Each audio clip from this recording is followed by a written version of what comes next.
I'm sorry if the writing is not good. I'm doing this to be therapeutic for me. It ended up longer than I thought it would be, and I left out some details. 2 years ago, when my life was completely different. I was in a sorority. I had lots of friends. I was outgoing. That was until the night of our Halloween grab-a-date. For those who have never been in the Greek system, it's a party where you invite only one person as a date. I had recently met a gorgeous guy who was on my college's football team. I invited him, and he said yes, but that his friend from out of town had to go too. I convinced a naive freshman to take him. On the afternoon of the day, there was a football game, so unlike the majority of girls and their dates, I had to wait for my date instead of getting drunk.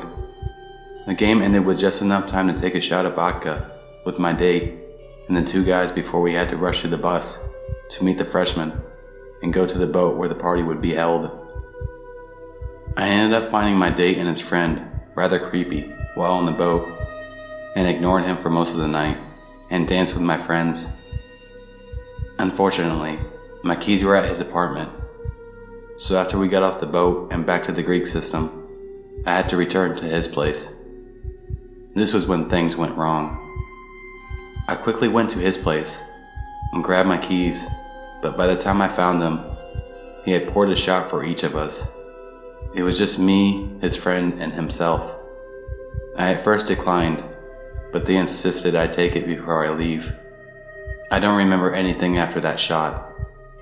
The grab-a-date was on October 30th. Halloween morning, I woke up to a strange beeping. I was extremely confused and had no idea where I was, but I was terrified. I felt too weak to move, and after a few minutes, I realized that the beeping was coming from the machine that I was attached to. Even then, I didn't realize where I was. I just started yelling. After what seemed an eternity, a grumpy nurse walked in. I asked her for a phone, which she gave me, and left. In my confusion, I couldn't figure out the phone, so I had to yell for her to come back. Eventually, it was figured out, and I called my dad. This was the scariest Halloween for my dad, waking up early from an unknown caller that ended up being your daughter 2 hours away in the ER. After that phone call, I fell asleep and woke up to my dad in the room crying. It turned out that I had stopped breathing a few times that night. The first time was within a half an hour of taking that shot. I later found out that rather than calling for help, he left my body on the steps of my sorority, where thankfully, another girl was coming home while he was walking away. She was the one who called the ambulance. Unfortunately, I did not get tested. In my confusion, I refused to be drug tested that morning and kept insisting that I wanted to go home. Too weak to walk, I had to be wheelchaired out, then carried to my dad's car. My dad's partner works in the ER and said it sounded like I had an allergic reaction to roofies. One of my mom's friends from a hospital suggested that as well. But by the time I wanted to be checked, the hospital said it would have been out of my system by then. Later that day, I looked through my cell phone and found I had texted a few of my friends for help, that I was creeped out, that I was scared. I had also received a text from him saying he wanted me to go to the bathroom and give him head.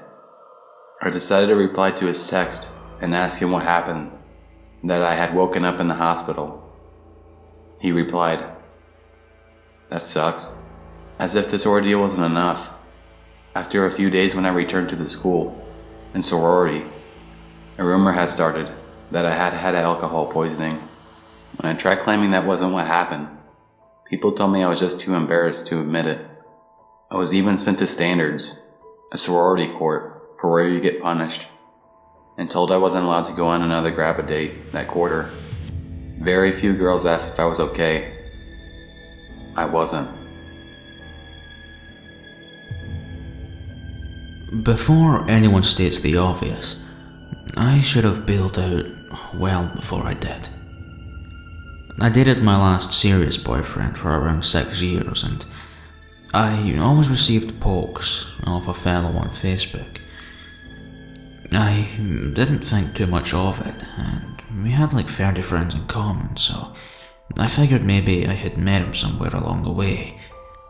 Besides, he was muscly and quite attractive, so having the additional attention was fun, I guess. A couple of weeks after my ex and I split, he private messaged me asking if we could meet. We chatted for a while, and I eventually agreed to go for a meal with him. On first date terms, it was a pretty lovely one. Nice meal, walk under the stars, blah blah blah. After a few weeks of seeing him, I noticed little traits in his behaviour that I found to be particularly strange.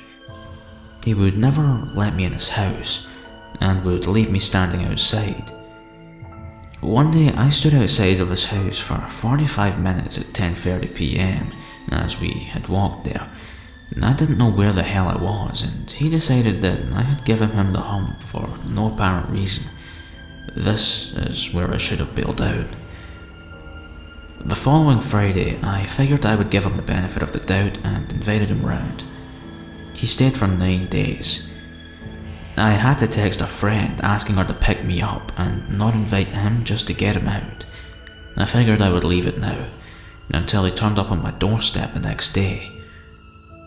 I told him that I wasn't very well and that I had a pretty serious water infection, which was met with a lot of accusations of cheating and being called a slag. This was the final straw, and I told him to leave and not to bother contacting me. Every day I received text after text, missed call after missed call. I blocked him on Facebook, so he messaged all of my friends, begging them to convince me to take him back. Hell no, and I figured that after time he would back away.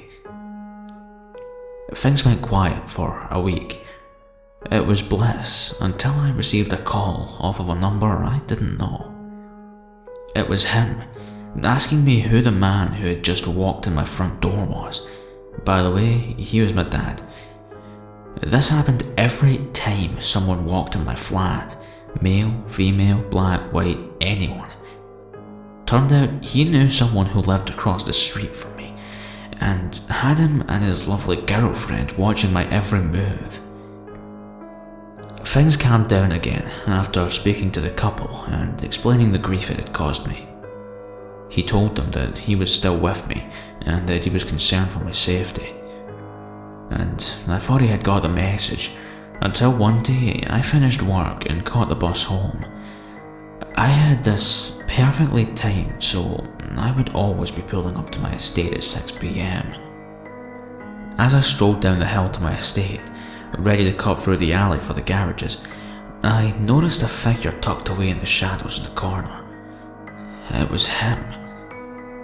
I kept my head up and marched onward to my front door. He followed a distance behind until I reached the front door, then he ran after and chased me up the stairs in the block of flats I lived in. I told him that I wasn't interested, that he was crazy, that he needed help, where he felt that maybe a hug would change my mind on the situation. After letting out a massive scream from my neighbour, he was escorted out of the building and was told that if he ever returned, it would probably be the last thing he ever done. At least I've learned not to date people off Facebook and run a background check on any future partners.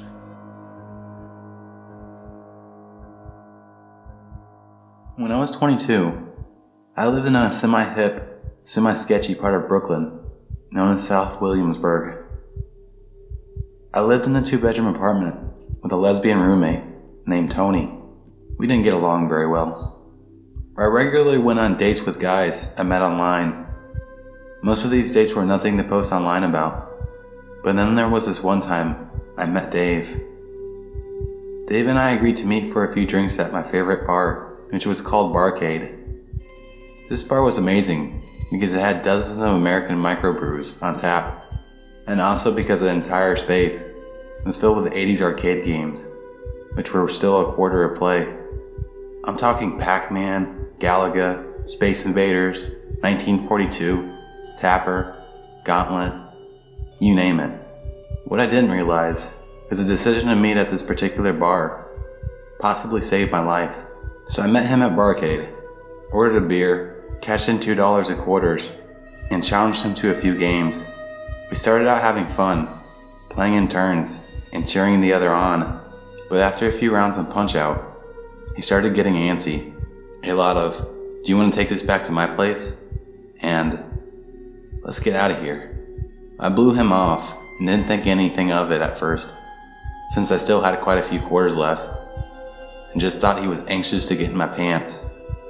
I finished my first beer and ordered a second, which is usually my limit for sobriety. I'm small. Then my favorite game opened up, and I excitedly ran for it, put a quarter in, and I sucked. I just couldn't time anything right. I kept missing the cues and didn't make it past the first round.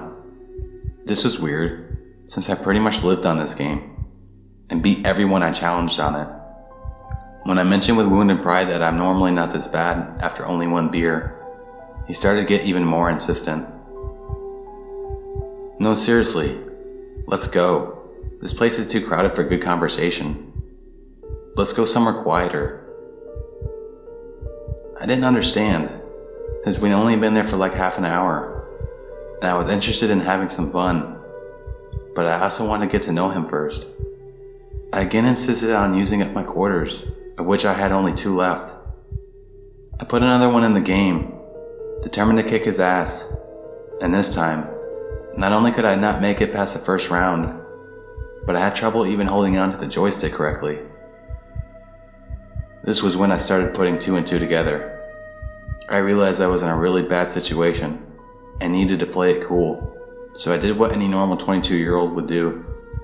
I excused myself to the bathroom and proceeded to flip the fuck out. I called my roommate and begged her to come get me. We only lived a few blocks away, but she was at a girlfriend's house in Park Slope and was in the middle of a date. I begged her and offered to pay for the next date, plus the cost of the cab ride. And finally, she agreed to come get me. While I waited, I just hung out in the bathroom, getting more and more freaked out, losing more and more of my fine motor skills as the minutes went by. As women came into the bathroom, I kept asking them to check if he was still there. For the first 20 minutes, he was. After that, people kept coming back saying he was gone. I still didn't feel safe leaving the bathroom though. I stayed there, on the phone with my friend in North Carolina, waiting for Tony to show up. After an hour, she walked in and carried me out of the bar. I was able to walk with assistance, so it was more like a leaning carry, if you can follow me here. She was still upset about me interrupting her date though, so instead of taking me back to the apartment, she took me to a gay bar nearby, the Metropolitan. I got parked on a chair for the next hour while she partied with some of her friends. Honestly, my memory of this is a little hazy. I just know we were there. All I remember next is waking up in my bed in the middle of the night, but having crazy cramps and spasms all over my body and not being able to control it. Then I don't remember anything else until the next morning, where my only remaining symptom was a really bad headache. I never heard from Dave again, although I did get a phone call 2 days later from a blocked number, where a woman yelled epithets and curses at me for 30 seconds before threatening to kill me and hanging up. I don't know why, but I'm convinced the 2 events are connected. Either way, that's my story. I was drugged, but not raped, and I am forever thankful.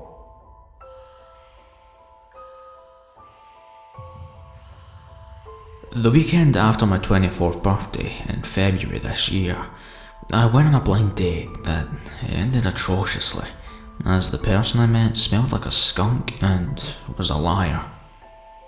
That's not the scary part though. I bought a ticket for my date and myself, but the movie didn't start for another 45 minutes, so I just waited in the theatre lobby until she would show up. I was on the far left corner of a bench when a large burly man walked up to the bench and sat directly next to me. "Hi," he said. A slightly awkward guy, I sheepishly said, "Hi." The man smiled, opened up his coat, reached in and pulled out a package of salami. "This is the best motherfucking salami. You wanna buy some?" He asked. No thanks, I'm full, I said. He raised his eyebrows and put the pack of salami back in his coat. In the same movement, however, he pulled out a packet of cheese. "And this cheese? You wanna buy some goddamn good pepper jack?" He leaned toward me with this question. No, I'm afraid not. He sighed, put the cheese back in his coat, and zipped it up. The man went silent for the next 5 minutes, but my heart was pounding from being uncomfortable. The man finally relented and nudged me. He pointed at the poster for Mockingjay. "That is a fine-ass logo," he sparked. I looked at the poster. It is pretty cool, isn't it? I forced myself to say. "I'm a tattoo artist. I gotta put it on someone. Maybe you. Yeah, I would love to ink your canvas. I mean, you're well built. One could do wonders with your skin." I went wide-eyed in dismay at how creepy this guy was. I couldn't even respond at this point. "I'm also a musician. I bet you have great vocal cords. I'd love to audition you." He smiled at me. Maybe another time, man. I'm meeting my date any second now, I said. "Is she hot?" He said, with his tone deeper and more serious. I don't know. We'll see. "Well, lucky her," he said. He reached out and stroked my hairline and ran his finger through my, admittedly, long hair. "Lucky her." I sprang to my feet and stomped out of the theatre. "Oh, come on, man. You can't just leave me like..." he shouted after me when a theatre usher stomped up to him and yelled at him to leave. After 3 minutes, I re-entered the theatre and the creep was nowhere to be seen. I can handle myself, but I felt violated by the whole incident. Let's not meet.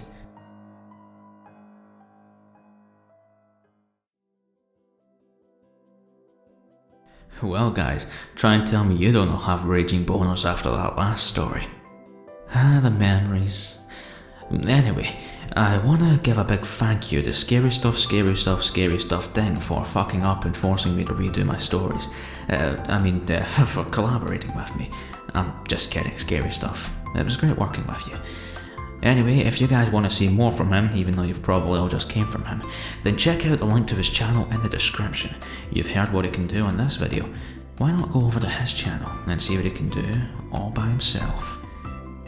That sounds like he posts videos of himself tugging off. He makes similar. Oh fuck yeah. Check out his channel. Thanks for watching. Bye.